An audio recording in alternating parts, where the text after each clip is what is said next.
All right, here we are at Brian Lebel's Mesa Old West show. We're with Don Siegel and Chipeta Trading out of Santa Fe. Don, looks like your booth is amazing this year. Tell me about this piece here in front of you. Well, this is a pretty cool Navajo pictorial rug or weaving, and it was done in about 1910, 1915. It's published in Tyrone Campbell's book on pictorial weaving. What's interesting about this piece is only 1% of all the Navajo weavings were pictorial.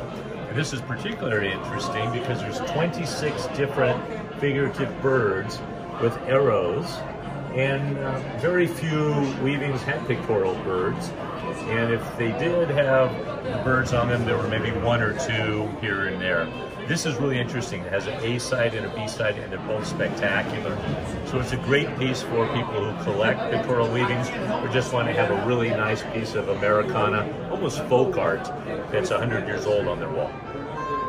And how's the weekend going for you so far? It's been a great show. We've had one of our best shows ever. We're excited to be part of the Brian Lebel show, and certainly excited to be part of Native American Art Magazine. Thanks, Don. You bet. Thank you.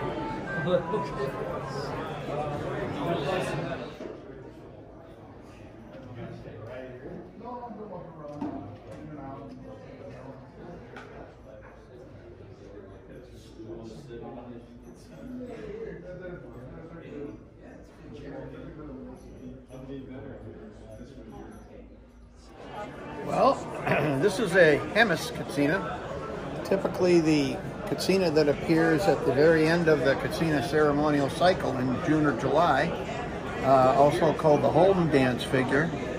And the reason I wanted to feature this particular carving is that it has really interesting provenance. It came from a guy named Emery Copta, who was a expat from Europe who visited Hopi land in 1912 and was so smitten with it, he lived there for the next 12 years.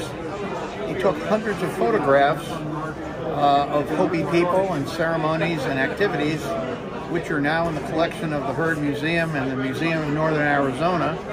And this happened to come from his collection. In fact, it has, if you can see this, might be hard to see, there's an inscription on the bottom that says Copta 1921, and it has such a wonderful antique, ancient feel to it that I'm quite fond of it, and glad I added it to my inventory recently. It's one of the things I'm featuring in this booth. And how's the weekend going so far for you?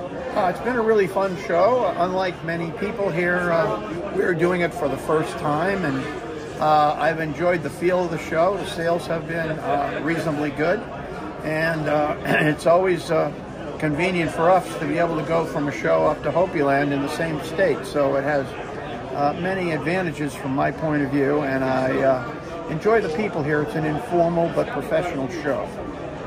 Well, awesome. Thank you so much for letting us in your booth today. Thanks for having me. All right, take care. I love the magazine.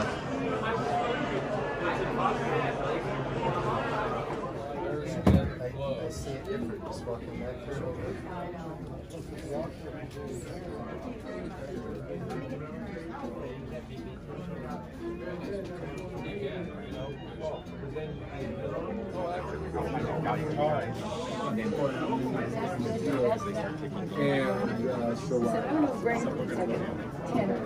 You guys were so busy the last night, so I'll just come back later. This is a bracelet. It's marked US Zuni 1, which was a mark actually used by a government program that took place in 1938 to ensure authenticity and quality in Native American arts. This was hallmarked right on the end there, which is probably too small for the camera to pick up, but fewer than 750 pieces were hallmarked with this particular mark or its companion mark, US Navajo 2, both of which were posts that belonged to C.G. Wallace. And it was done for a very short period of time, just in the year 1938, and it's very rare to be able to place a piece of Indian jewelry of this age in both space and time. So it's a very special piece, and we're very proud to have it. Excellent. How's the weekend going for you? Going well. It's always a good time here in Mesa. We've been doing this show for about 25 years. And you have a nice mixture of jewelry and baskets and some weavings as well? Mm-hmm. Yep. So we've had good interest. We're always happy to be in Mesa this time of year because it means we don't have to be in Colorado in January. Steve, thanks for your time today. Thank you.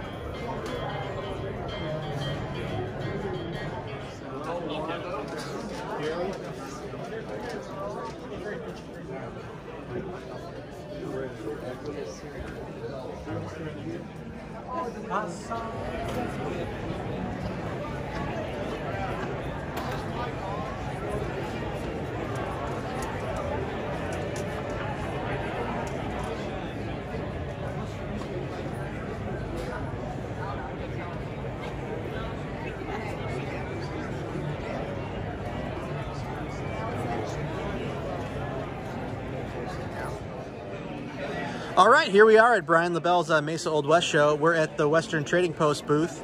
Bobbi, Jeen, and Jim here.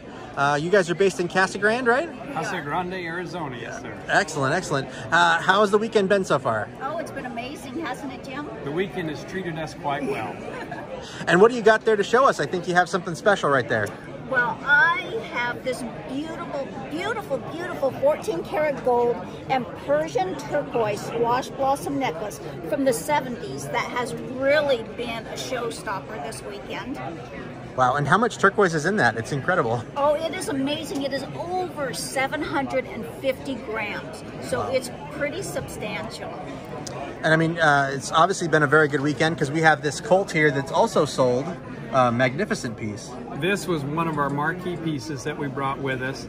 It's a gold gilded, hand engraved Colt pistol that was published in the Cole AG Colt Engravers book, and it was published in that book, and we did sell it here at the show this weekend, so we're happy about that. Wonderful. And you guys got some big stuff coming up in the future? Absolutely, we do. We have big stuff coming up in the future. We've got an auction ourselves in 2 weeks with a lot of good items in it. Amazing items, and if you want to check the auction out, just go to westerntradingpost.com.